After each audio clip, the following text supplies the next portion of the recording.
Hello everybody. My name is Ryan Gaylor, and I'm a distance learning librarian for the University of St. Augustine. And tonight we're going to be searching the USA library, which really, in a nutshell, is we're going to be spending the majority of the time searching SearchUSA.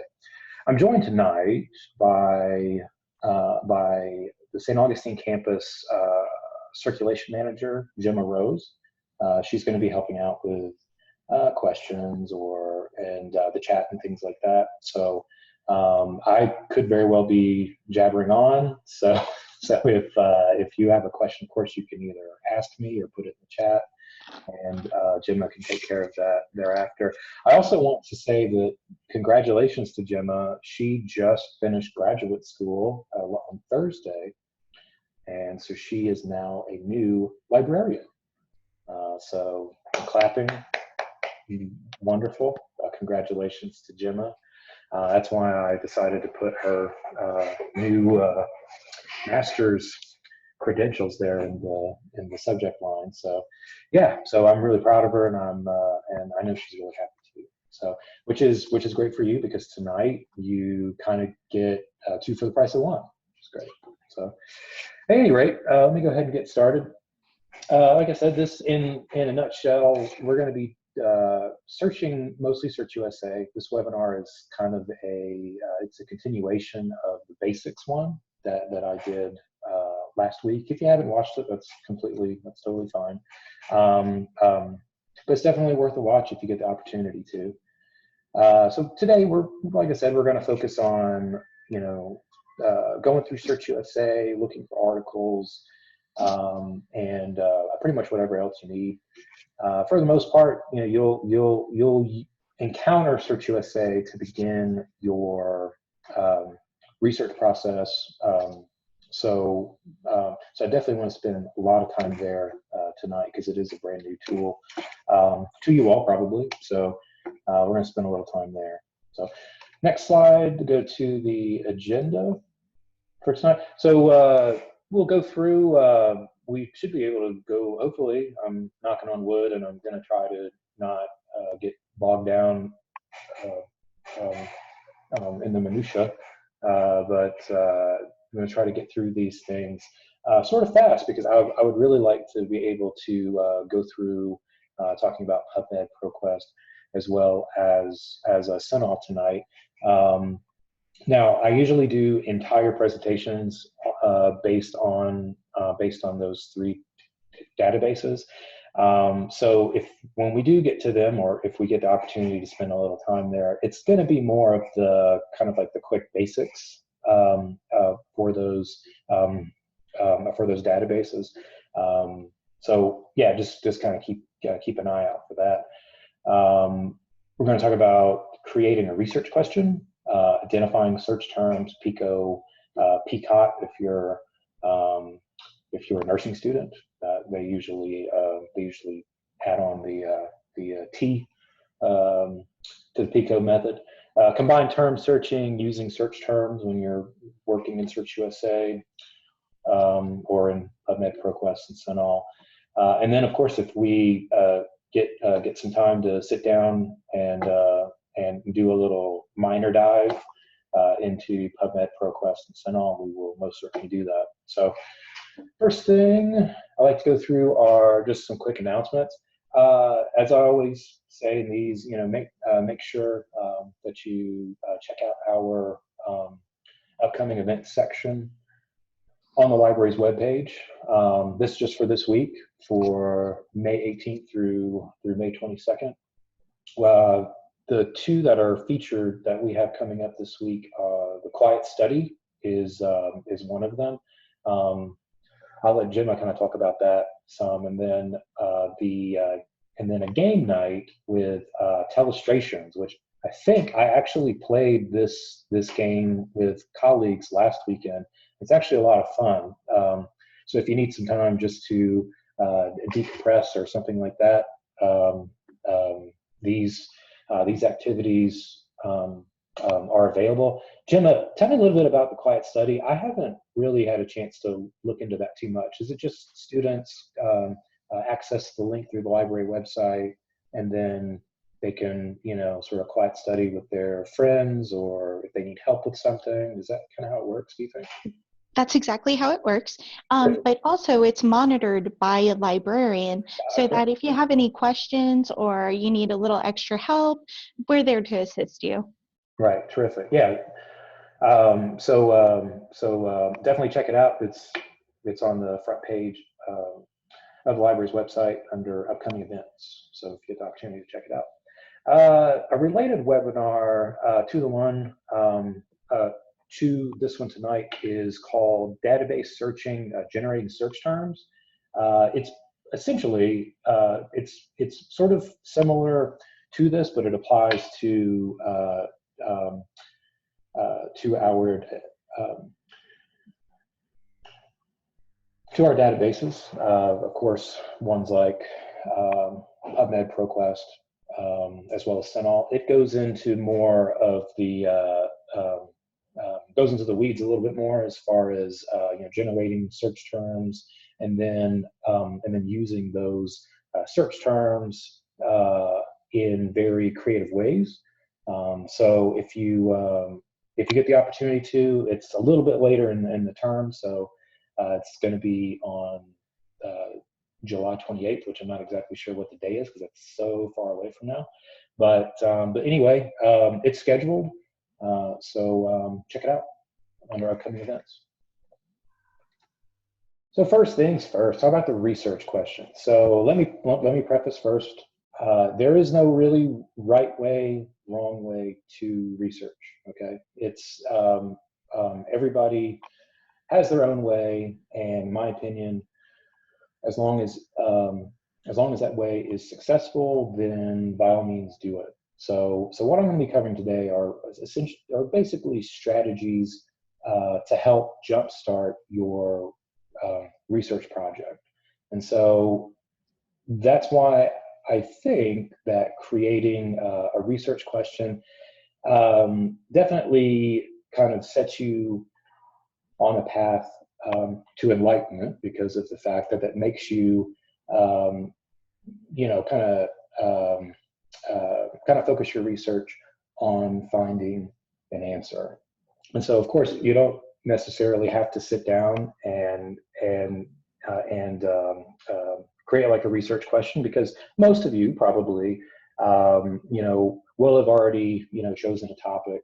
So for tonight, I've chosen our sort of elastic topic is going to be hip exercises for a patient with knee osteoarthritis. And so that's kind of my chosen topic for tonight. And I imagine the majority of the time that you would use the library's resources, you already probably have a general idea of what you want to research. And so this is just a tip. So I would say one of the things that I like to do first when it comes to starting, you know, any sort of research assignment, research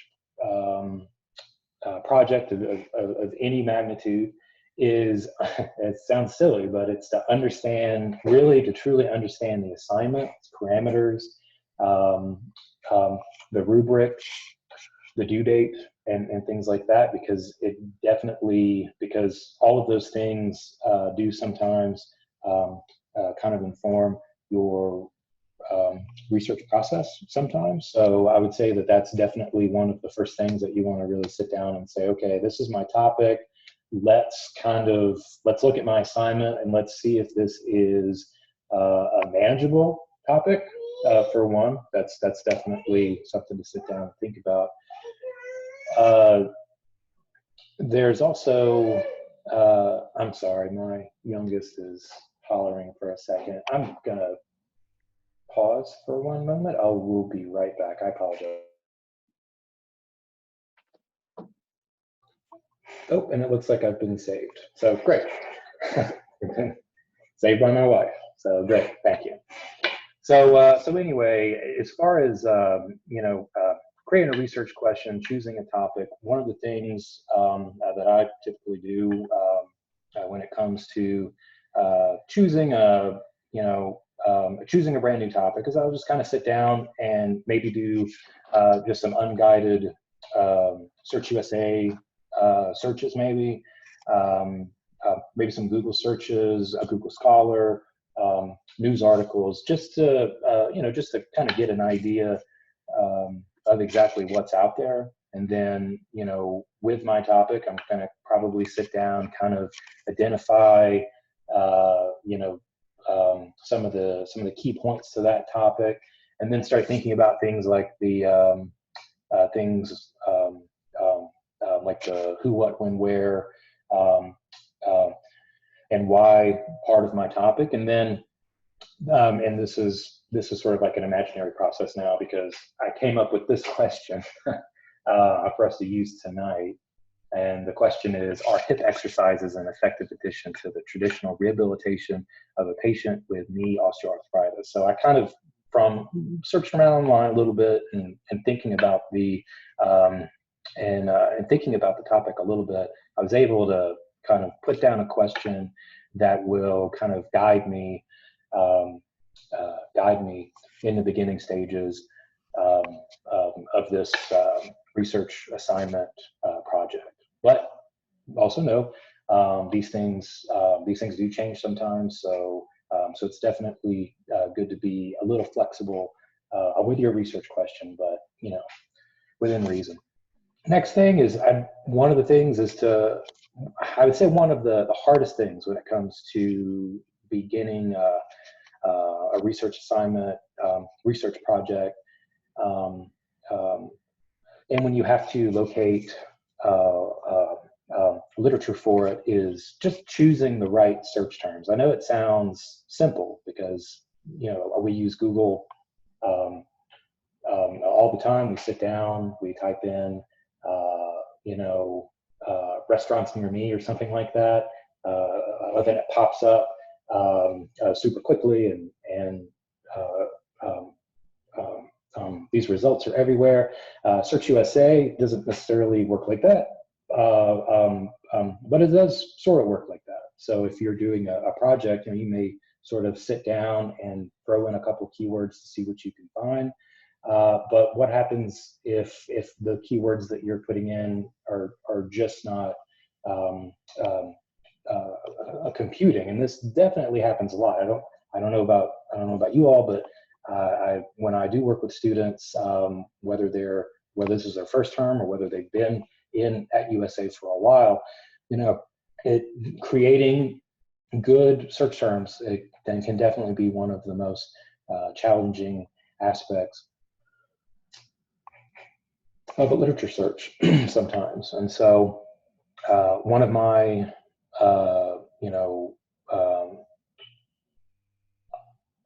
a good way to sort of identify key concepts with your topic, with your research question, is to just basically sit down, and sometimes it is really helpful just to sit down and just write out a very simple sentence. Like for tonight, we're looking for, you could say, I want to write about or I want to research hip exercises and their effectiveness, in the rehabilitation of a patient with knee osteoarthritis. And you would kind of sit down and write that out, type that out, and then sort of circle key concepts. Another way to do that is by using the PICO method, which is very helpful in the health sciences, a research field for sure. And we'll look at that in just a moment. But more than anything, when you're searching using SearchUSA, or if you're using a database, whether it's Sentinel or ProQuest, simplicity is key. It really is. I would say just use the simplest natural terms to you. And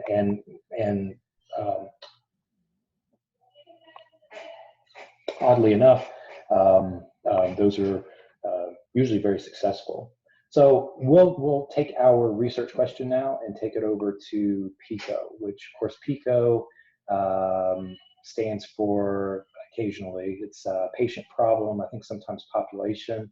The I is intervention, and I can't recall some of the other instances that it can that come up after that, but it's usually intervention. C is for comparison or control. O is for outcome, and T is for time, type of study.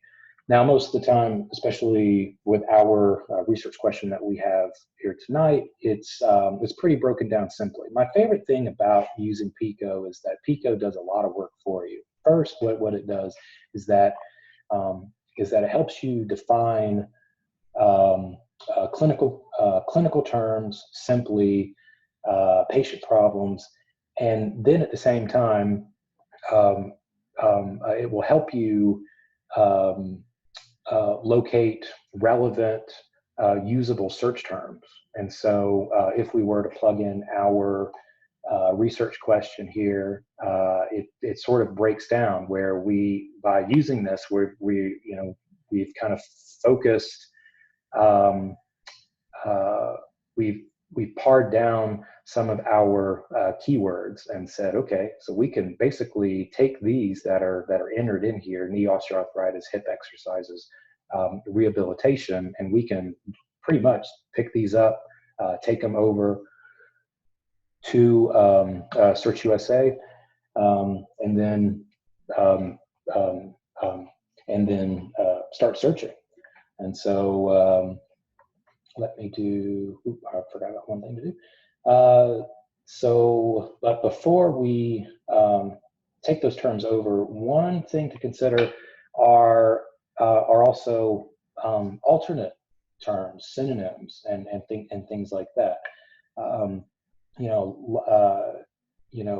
One of the considerations to think about is that, is the keyword search term, do they have more than one form? Like, for example, if we're going to be using hip exercise as a search term, should we also use hip exercises, or let's say strength versus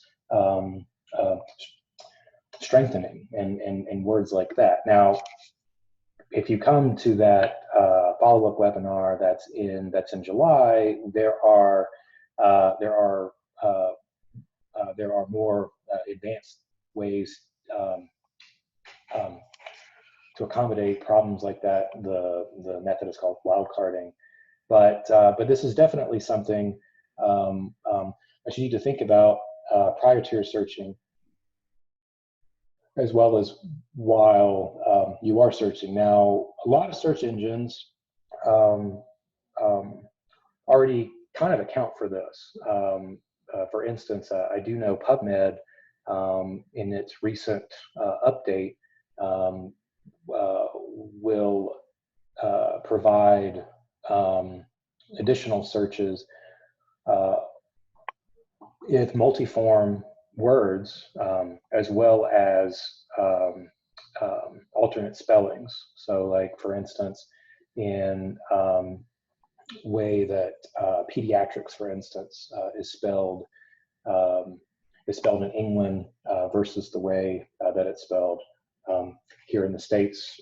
PubMed sort of figured that out, and so it's an excellent tool, and I would definitely check it out when you get the opportunity to. But like I said, it is good just to sort of plan for these things. And one of the methods that kind of help out some is to be mindful of your alternate words and search terms. And so I've kind of put together this little graphic here that is not necessarily, it's kind of how I would be looking at my research question. And so I'm kind of looking at this question and going, well, okay, so I have basic keywords set up and ready to go, but then at the same time, just in case those keywords don't work, um, here are some backups. And so this is just, like I said, you don't necessarily have to do this, but this is a but this is just a suggestion, and that it it can make your life a lot easier. Sometimes I will do something like this with a Microsoft Word document where I have like different search terms, and I have it on a Word document just because of the fact that if I need to like change searches back and forth,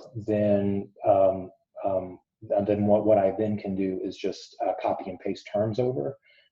This just saves time as far as having to, type in, knee pain, or something like that. But that's one of the methods that I've used in the past. That's pretty helpful. But of course, you can use your own method. But to finish this out, it's always a good idea. To always have a backup plan. And so this is definitely a way that can help you out. So I'm going to halftime section really quick. Just take a breather and take a sip of drink.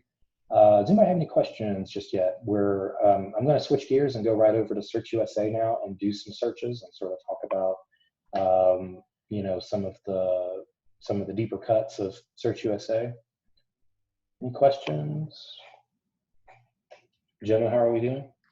No questions as of yet, but just to go back on what Ryan was telling you earlier, it is really great to put out those keywords and to add those synonyms in, because there's going to be times where you'll think you have the perfect search question and then you find out that you're not getting the right results. So by having those synonyms, they really hunker down to what exactly you're looking for. And by having those multiple options, you can pick and choose and then get a better search result. And Ryan's going to demonstrate that next. Yeah, absolutely. That's definitely key. Now, I would say at this juncture, when we're just doing a simple, keyword searching, SearchUSA, just to get started with your research project, just to see what's out there. I wouldn't say that you'd have to sit down and make a detailed list then, because the crazy thing, and you'll actually see this tonight, is that the more that you search, the more you view, you'll say, oh, I never thought about that term. Like, let me hold on to that one, so just because each article is indexed sort of differently, and so sometimes the appropriate vocabulary and language is very important. But so let's do our little quick search for hip exercises, knee osteoarthritis, and rehabilitation. Those are the ones that I pulled out. I'm going to say, this is usually something that people ask me about is, is there any order? Do I have to put these terms in any particular order? And really, a lot of search engines nowadays, they're pretty sophisticated, and they'll sort of understand this configuration. And then it'll say, okay, so even if the search engine searches these terms separately, it'll still give you a pretty good starting keyword search. And at the beginning of a research project, I also like to impart that it's good to stay away from Boolean operators, wildcards, phrase searching, and things like that, because really just at this juncture, you just really want to see what's out there about your topic. You can save those things for a later time. And then, not to mention a lot of the advanced search features. SearchUSA has one as well. They actually accommodate some of those features for you. Now, a really, really sophisticated database such as PubMed does a lot of the language for you, which is really cool, which definitely saves you a lot of time. But SearchUSA does a pretty good job as well. And of course, SearchUSA is searching pretty much everything that the library has, save for items in ProQuest, really. But it definitely searches a large amount for sure. So I just did my quick keyword search: hip exercises, knee osteoarthritis, rehabilitation, and it gave me some great results. The results here are they are sorted by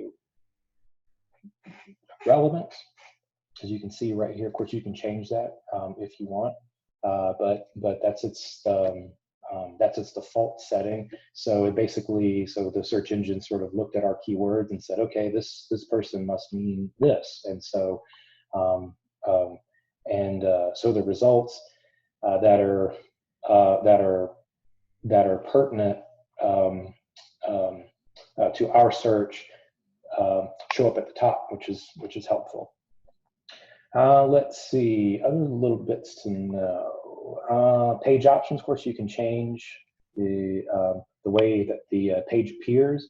I usually have mine set on 50, and you can have it set up in a 3-column system or in a this is just where it gives you a brief idea of the abstract. That's the default view, I believe, but of course you can change it up if you want. This will actually fit. This will usually fit a little bit more content there on the page. But anyway, that's just that's one of the things to know. We have our limiters and filters over here. I'll talk about those in just a minute. But let's look at a general article. Kind of talk a little bit about that. So I'm just kind of just going through the titles and looking at the subject terms that are right here. We'll talk about that more in a minute, just to sort of see how many show up in bold, to be like, okay, well this might be about my topic. Let me dig a little deeper into this. But this is kind of the process, just to kind of look around and see what's here first and foremost. I'm going to look for. Hey, Ryan, before you leave, you might want to tell them about the full text and ILLs too. Oh, absolutely. Yeah, that's definitely coming up. Oh, good. Yeah, I was just going to look for an article really quick to talk about the abstract and exactly how and to view the abstract. Of course, the abstract is our quick summary of the article, and a lot of that information is here. I think this is a systematic review, so it's going to be pretty huge. But the reason why that I like to talk about the abstract or show you the abstract is that the great information that you can pick out in the abstract, particularly when it comes to search terms and keywords and things like that, are these right here. And a lot of abstracts, the author is usually, they're responsible for adding keywords, and I'm not seeing them here, but they usually appear here. Now these are medical subject headings, and these are the subject headings that are used in PubMed. But these are also very good terms to maybe copy and paste, as well as save for later. So these are some interesting terms, and this is kind of how if you're starting just with these search terms, and let's say that you're not finding a lot, this is where you may need to come just to have a second more meaningful search. So I'm just going to go back out to the reference list. That's kind of the last time we're going to be going in there, but I was looking for a particular article. As you probably can tell, I don't like to do the searches before I have these webinars, because I feel like it's kind of fake if I did the search, because the process of research it's not easy, and it definitely takes some time sometimes. And so kind of going through, and I'm kind of browsing through some of the titles, seeing what I see that might be interesting or might be something that I might want to use. I am going to look at aquatic exercise for treatment of hip and knee osteoarthritis, just out of curiosity. I can view that by going to Gale full text, and that'll take us to our Gale database, and then we'll be able to view the article there. And here it is. Gives us a little information about the article. It's in like an HTML form, and we can actually download it, which is cool. You could do that by clicking download. It'll download to your computer or wherever into a PDF form, like so. So I'm just opening it up just to kind of take a look at it and see what's what's where, if there's anything that might jump out to me. Let's say that I really like this article, that I start kind of browsing through it, and I see some promise of this article. Then a really good tactic to use is, this is a good article, go down to the go to the reference page and say, okay, if I really like this article, then I'm probably going to like what they used to write this article. And so, this will also help you acquire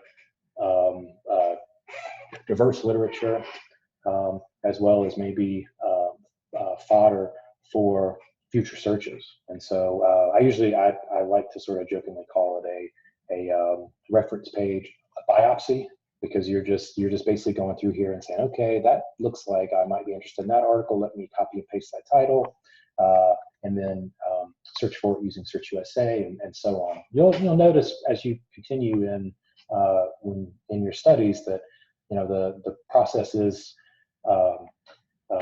cyclical for sure. Let me go back out, browse around a little bit more. Maybe it's just not popping up. Maybe my keywords just really didn't give me what I wanted to find, which is okay. Which reminds me that as far as like searching and using keywords, this is the advanced search I mentioned a few minutes ago. Your advanced search option allows you to set pre-search filters. So it'll also allow you to select different types of collections. So anything from athletic training, education, nursing, occupational therapy, language, when an item was published, whether it's peer reviewed, whether it's full text. That's the advanced search option. Again, I would say at the onset of a research project sort of like this one, you may bypass this for now, but I wanted to show you just so you knew that it was there. EBSCO has a Pico search feature. I personally really don't use it that much. I've used it a couple times just to see what it does, and often it still gives me a lot of the same information I've noticed. But if you want to use it, then by all means you can totally use it. It works really well. Definitely one thing I want to point out to you is search history. So if you're searching SearchUSA, and you'll kind of notice, oops, I lost my search. You'll notice when you're searching in SearchUSA, when you're doing the basic search, is that if you feel like you want to do a new search, that you have to go up there into the search bar and X everything out or take out a few words and then add the new words that you want. And you can totally do that if you feel comfortable doing that. But then you can also track searches that you've done in the past, because again, the more you're going to continue to search more and more for stuff. You may have found something great, um, like 2 searches ago, but you can't find it now. This is where the search history comes into play. Let me click on it to see if it opens up. And this is basically what the search history shows you. Now, definitely pay attention to this. In order to save the search history, your search histories using SearchUSA, you have to sign up for a My EBSCOhost sign-in account, which is an optional account. It's right here where I'm moving my mouse. It's free as well, but it's the way that you're able to track searches and things like that and hold on to them. Because right now, since I'm not logged into my account, if I were to close out and go do something else, like do some other searching elsewhere, then this would disappear. So if you want to save searches, like for the long haul, definitely sign up for a My EBSCOhost account. A little disclaimer, a little asterisk for that is that today I noticed that it's not working properly. So if you're going to try to create an account tonight, try it, but don't be surprised if there's like an error message that pops up. That's what I was getting earlier, and a couple of other students were also getting it. But definitely try and create an account later, maybe. The issue, it was reported today at about 2 p.m. So hopefully it'll be remedied really quickly. But you're definitely pop in. I have a webinar that's about organization and when it comes to searching, and I definitely spend a lot of time talking about my EBSCOhost. So, like I said, you can change searches when you're using the search history. It's just a little bit easier. All you do is you hit revise search, and you can change up bits of the search if you want up here. Or you can run searches and then maybe come back to it later. It also allows you to do that too. And so yeah, search history can be super helpful for you as you go on. So again, there's nothing particularly that pops out to me like as I'm going down. So let me look at the limiters and filters that are here as well. So the limiters available in the library collection, which basically this means that the article is freely available through the library. If you limit to catalog only, then catalog is sort of it's synonymous with the physical items that are housed on our campuses along with ebooks. And then you have the limiter here for peer review. Again, since we're kind of starting the actual research process, I usually like to keep it open. So I will kind of search for everything really and use that. And the only filter limiters that I may use may be the subject filter, which we'll talk about in a second, or source types will probably be some of the main ones that I would use.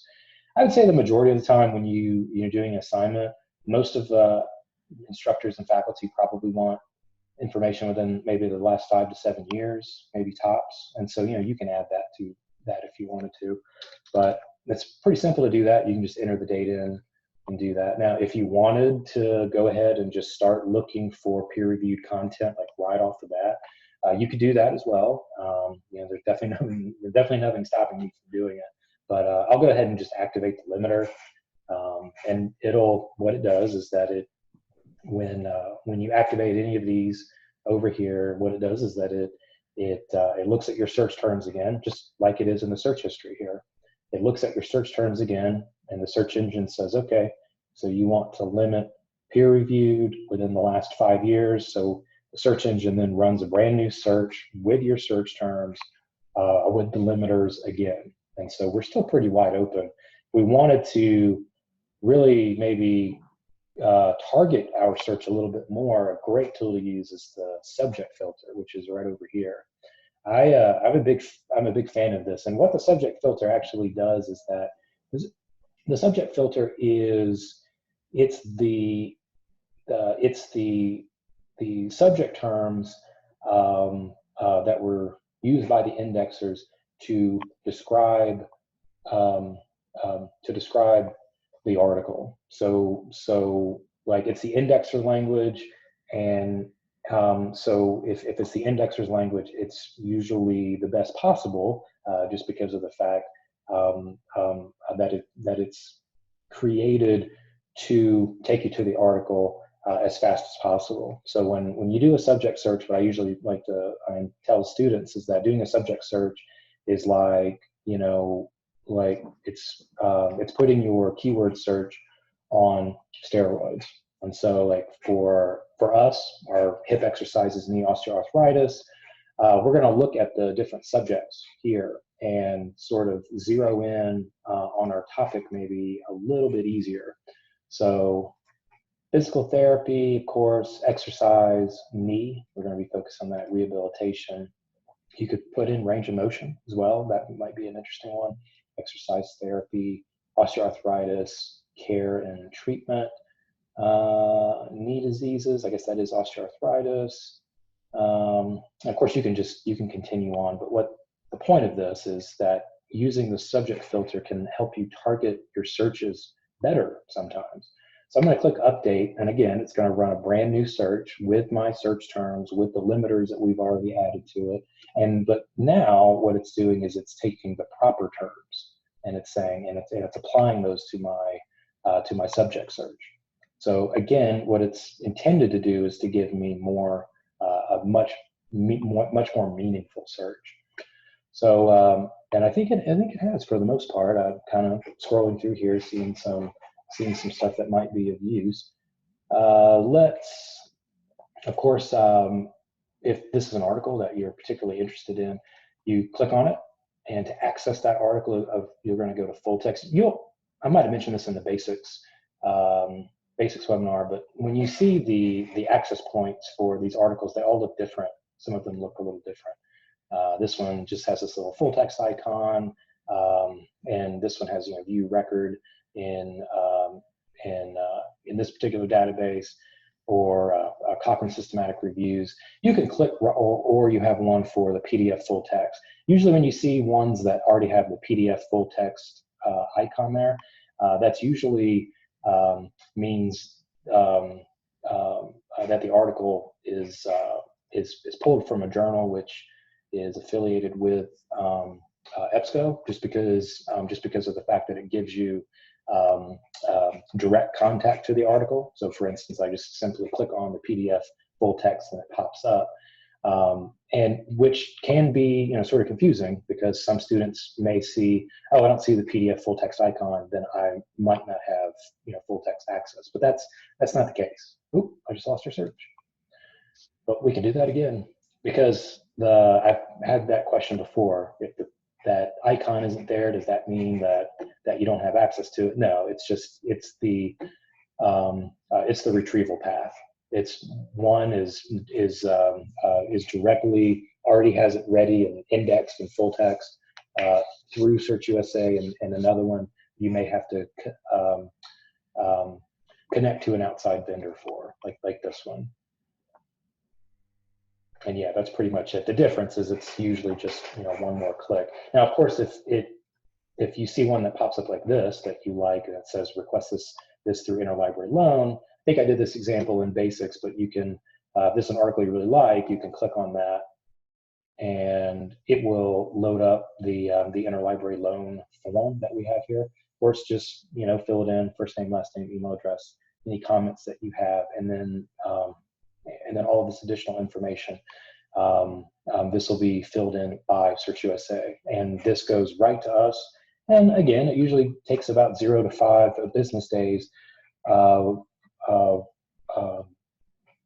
for your article to arrive. So just might have to wait for that a little bit. But therapy, exercise, treatment, osteoarthritis. I'm sorry, I'm going to browse through this for a few minutes. Does anybody have any questions really quick? I'm just going to grab an article for us to open. And then we're almost done. Let me try Still this. no questions, Ryan. No questions. That's all right.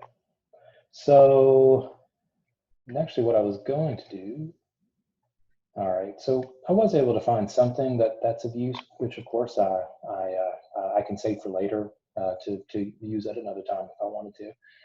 But that's kind of how to get through some of the searching in SearchUSA and knowing what some of these, knowing what some of these limiters and filters and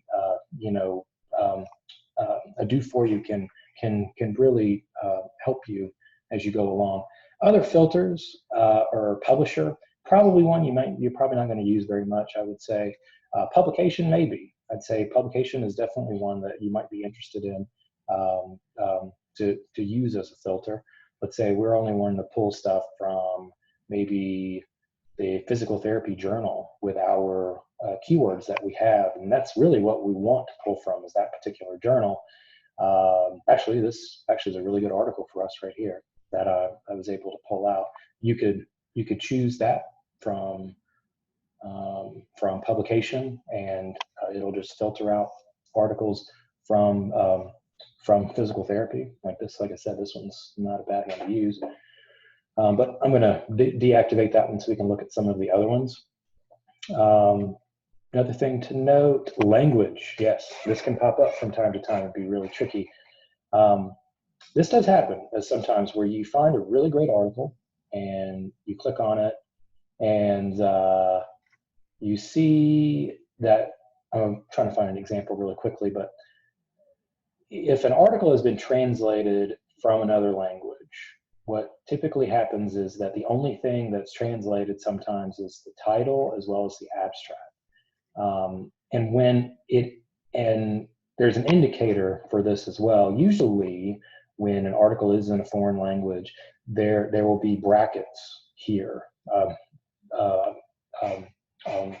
that are around the title. And often too, you'll also, if the brackets don't exist there, usually in the item record, there will be a language field. Of course, this one doesn't have that example, but sometimes there'll be one that pops up there that will tell you what language the article has been written in, or if it's been translated to another language.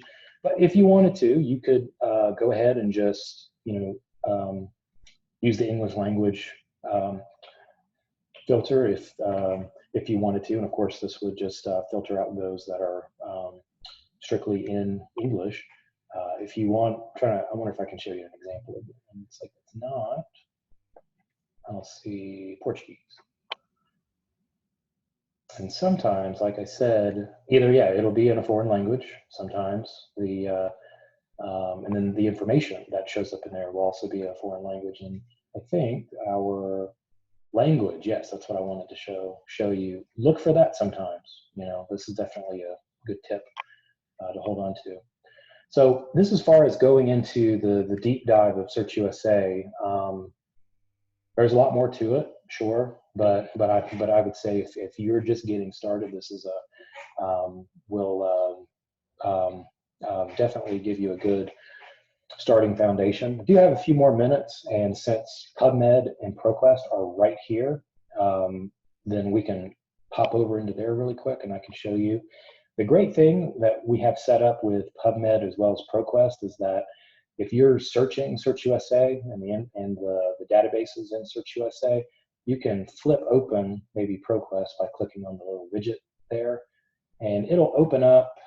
Sometimes it takes a second, and it will do your search, the one that you did in SearchUSA here in ProQuest for. You don't have to retype it or anything, but it's searching all of ProQuest's content, which ProQuest is a multidisciplinary database, which it has. I can show you by clicking on databases up here. This is the sort of level of information that's available. So you see everything from banking and tax collecting to agricultural science to allied health, computer science, psychology, education. A lot of that stuff is here. So if you wanted just a general database to search in, this is a really good choice. It also works similar to most databases as well. You can filter by source type, whether you're looking for scholarly journals or scholarly content, books, theses, dissertations, publication dates as well. You can alter that by going here, and then subject filter works pretty much exactly the same way as well. Whereas where you've done your keyword search and it says, according to your keyword search, this is what you're looking for. Is this what you're looking for? And you can include, exclude terms there pretty simply, pretty easily.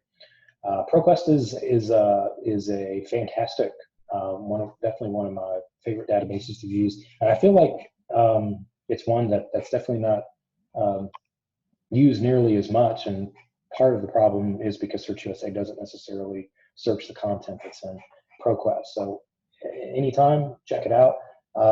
Its related item feature is really good over here as well. So looked at our article, and the algorithm said, oh, well, if you're interested in this article, you're probably interested in articles like this. So that's another great feature that database has. And same to be said about PubMed. Actually, I think PubMed is even better. I mean, I mentioned at the beginning, PubMed sort of reinvented itself in the fall. So it's a much better product, which is saying a lot, because it was already a fantastic database, but it's gotten even better. And I would say it's a lot easier to navigate. Again, you'll see some of the similarities between a lot of different search tools and databases. They almost always have this little left side panel where you can choose the type of text that you're looking for, or publication types, or publication years. But this one also has, just like others, has additional filters that you can pick up. So with PubMed, since PubMed also is for health sciences, human health sciences, it's also a great resource for veterinary sciences too. So you may, if you're doing some searches sometimes, have to actually activate human on here. So that does happen from time to time, which a lot of the other tools that you use don't necessarily, that's not usually the case. Once again, language, they also go by sex. One that I really like is age group. That's one that's definitely I've talked to some students about before in the past, about the age group section. For some reason, yeah, I think it's because this was activated earlier. They have your age group section. So, knee osteoarthritis, I'd say generally may occur in adults, much more, maybe middle-aged to senior citizens. So you may want to activate that filter, just because and I had a feeling that a lot of the articles are probably already going to be in that realm anyway, but still. Excuse me. Another thing that's great with PubMed, and it's the same with if you're using SearchUSA subject terms or ProQuest, is that PubMed has its own subject terms as well. And they're the gold standard ones. And so you'll see they're called the mesh terms here. Now, we don't have a lot of time to really go into mesh, but I'd say definitely in July, I'm going to have another webinar that's like this, that's going to be dealing with doing mesh searches. And you definitely want to check that out. But just like the subject headings and the other tools that we've used, mesh, it essentially works the same way. It looks at what you've searched, or what you're trying to search, and it says, okay, so do you mean this? And oftentimes, thankfully, because of technology, it's usually pretty spot on. So anyway, again, I could go into a deep dive here, but I'm going to go back to our presentation, because I think that's all I really wanted to cover as far as just generally searching the library. Yeah, I mean, you can also search the library catalog from here, as well as I mentioned just a little while ago. But yeah, SearchUSA is a great place to definitely start your research. So let me do one thing. Does anybody have any questions? I can take questions now if you don't. If you don't have any questions, that's totally fine too. I know it's a lot of information that I've been droning on about. I totally get it, and it's a lot of steps. But you have this. This is going to be recorded, or it is recorded, and it's going to be showing up in our archive webinars maybe first thing tomorrow. So you'll have that. You'll get a follow-up email from me as well that will tell you some of that information too. And thank you for coming out. Again, thank you very much for coming out. This is the last slide with my contact information. Once again, my name is Ryan Gaylord, and my direct contact information is there, rgaylord@usa.edu. And if you have any general questions about the library, for the most part, of course, you can always just email us at library@usa.edu, and you can talk to Gemma and a lot of our other team as well. But once again, thank you very much. Appreciate your patience. Have a good night. I'll hang out here.